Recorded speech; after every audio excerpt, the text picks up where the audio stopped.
Pérez et Pio Marmaille.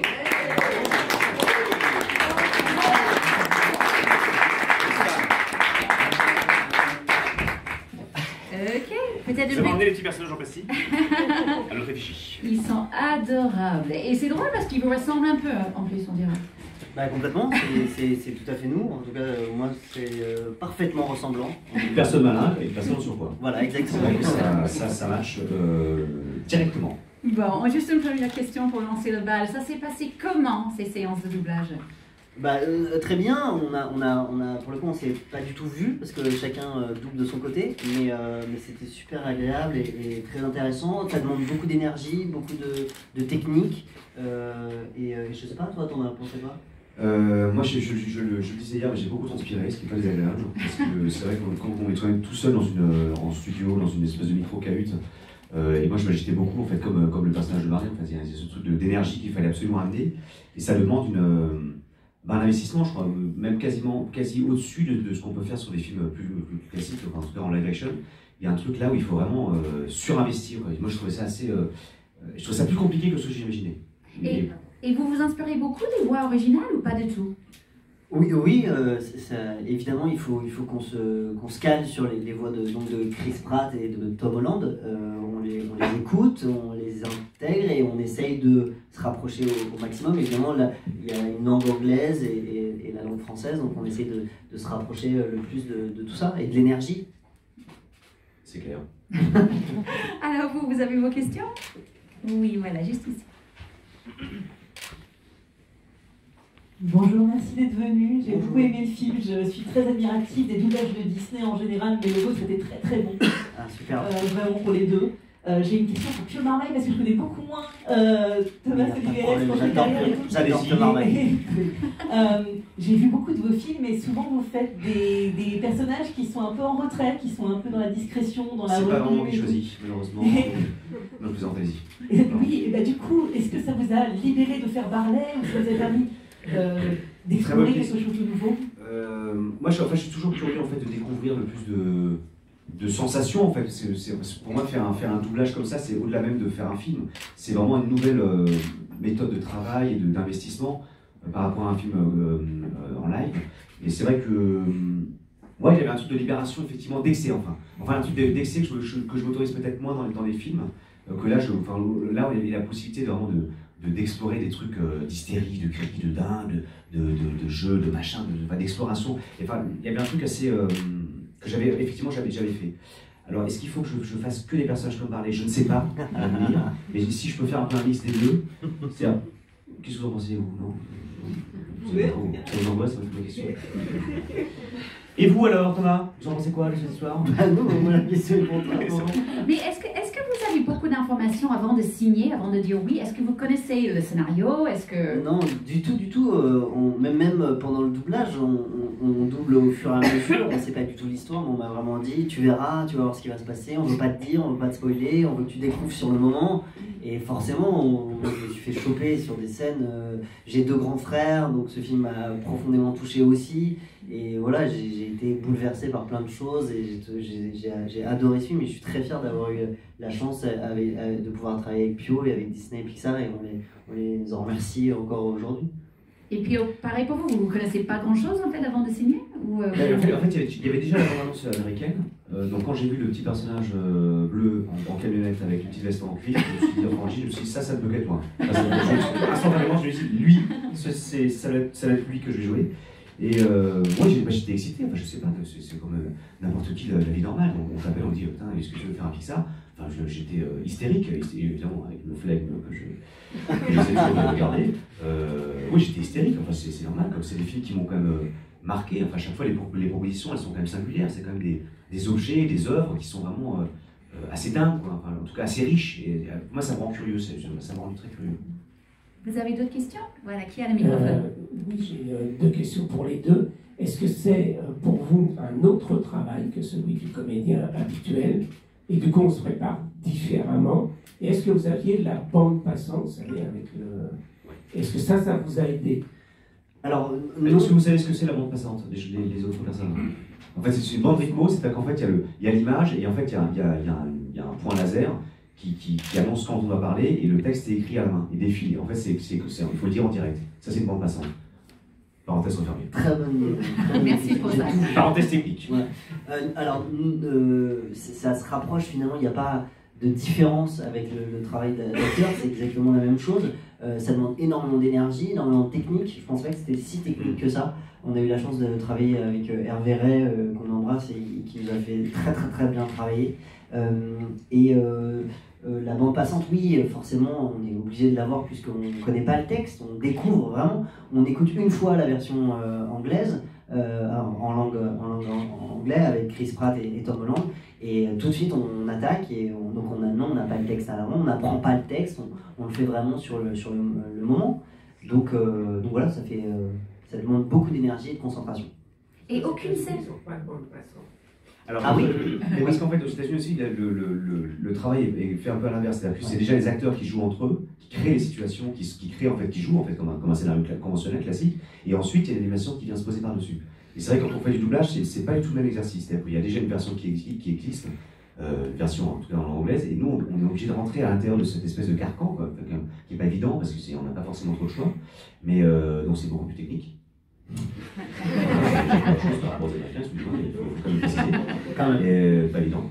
Et derrière, c'est vrai que, et surtout même en termes de labial, en termes de langue, la sonorité de la langue française n'est absolument pas la même que la langue américaine, que la langue anglaise. Donc il faut trouver en même temps cette poésie, cette drôlerie, ce rythme dans une petite cahute, ce que je précise toujours à l'intérieur de cette cahute. Et voilà, sans se jeter de fleurs, j'ai l'impression que pour le coup la VF pas mal. Je sais pas si vous avez vu. C'est un petit peu ce que je veux faire. Ça, là, la fleur a été jetée. Oui, je la jette quand même. Parce que j'ai envie d'avoir votre consentement, mais j'ai l'impression que ça marche plutôt bien. Vous en pensez quoi? Vous n'avez pas trop le choix. Voilà. Merci, le travail Merci à tous. Merci d'être si sympa. Et il y a une autre question, je pense, là-bas. Oui, moi j'ai une question par rapport au casting. Je voudrais savoir un peu comment ça s'est passé et à votre avis, Je pense qu'il faut demander pourquoi est-ce qu'on vous a choisi pour ces rôles?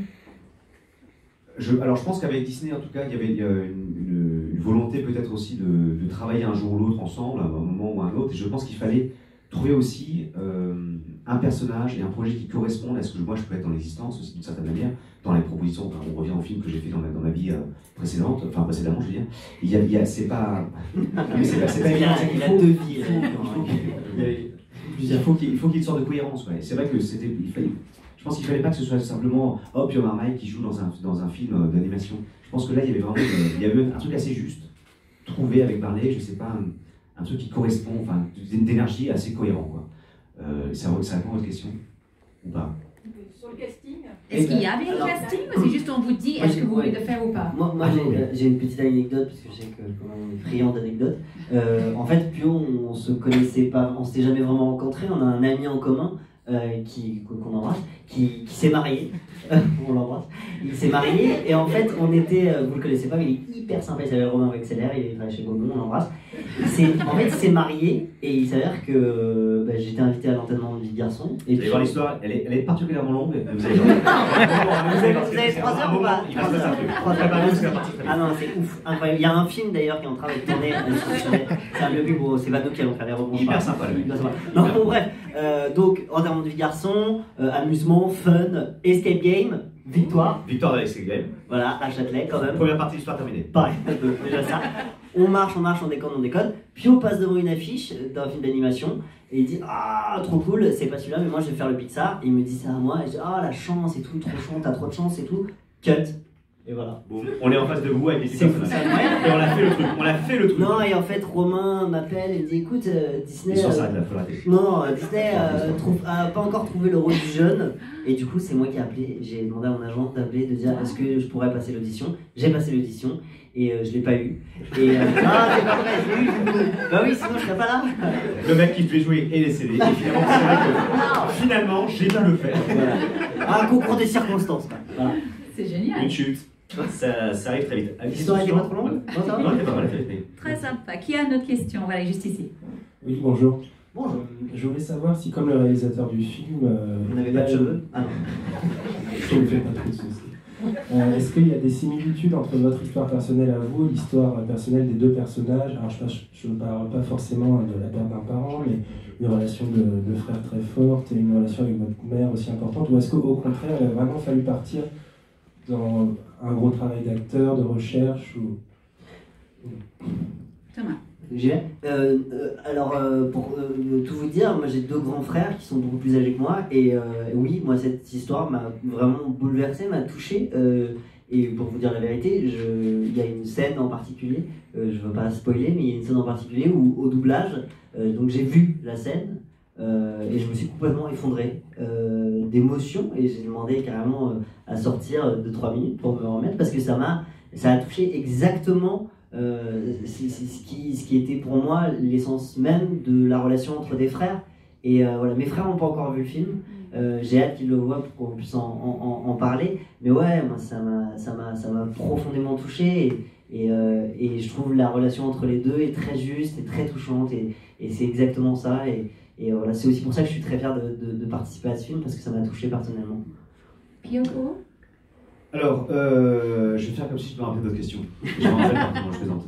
Moi, alors à l'inverse, j'ai pas de frères et sœurs. Après, ma vie intime, mon parcours, évidemment, mon père, c'est des gens proches, ça arrive à tout le monde. Je pense que c'est peut-être un point, effectivement, que je peux avoir en commun, en tout cas dans ce dont vous parlez, en tout cas dans l'histoire, en tout cas de parler de Yann. Mais si j'avais eu un frère, alors là vous allez dire oui, salaud. Mais c'est vrai que je me dis que leur relation à tous les deux, elle me plaît quand même. Donc je me dis que si ça avait pu ressembler à ça, j'aurais trouvé ça assez agréable. Voilà, le salaud, il est corporate, mais bon, c'est vrai que je trouve ça assez bien vu. Je trouve ça quand même assez bien vu. Et c'est aussi sympa de nos jours de voir une histoire entre deux frères, c'est rare, je crois que c'est la première que je connaisse, un film d'animation sur les frères, parce que peut-être c'est aujourd'hui on est un peu plus open, on voit plus le côté féminin des garçons, en fait on voit ce côté émotionnel, et ça aussi c'est très attachant dans le film. Bah, je trouve aussi qu'il y a une sorte de... Ce que je trouve, enfin, encore une fois, c'est qu'il y a une sorte de pudeur qui se dégage du film dans leur relation, de maladresse, que moi je trouve assez touchante. Enfin, en tout cas, ça n'est pas acquis, quoi. C'est pas des... Il y a un truc de travail qu'ils font l'un avec l'autre, il y a un truc de cohérence, de fraternité que je trouve assez comme vous dites, c'est assez singulier, ça n'existe pas forcément partout. Mais moi ça me touche, quoi. C'est un peu, c'est ça, je trouve ça assez pudique. Voilà. Sans oublier les personnages féminins qui sont très présents dans le film, le personnage de la mère qui est très importante et qui amène beaucoup, qui amène beaucoup de tendresse, et voilà, qui est vraiment le lien entre les deux frères, et c'est ça qui apporte la puissance à ce film-là. D'autres questions? Qui a le micro? Ce sera la dernière. Ok, la dernière question. Voilà, juste là-bas. Bonjour. Bonjour. Est-ce que c'est vraiment une question? À part celui-là, c'est lequel est votre Pixar préféré? Ou la voix que vous auriez peut-être voulu faire aussi? Oui, aussi, tout à fait.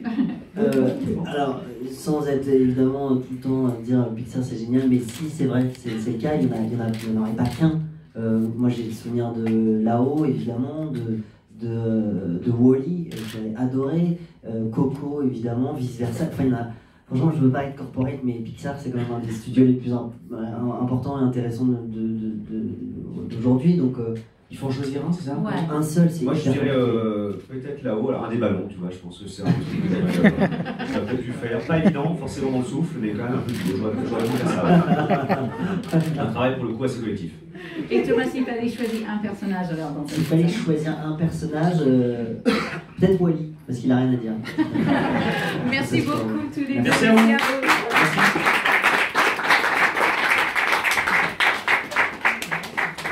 Merci, au revoir. Merci beaucoup. Merci à tous, à bientôt. Au revoir.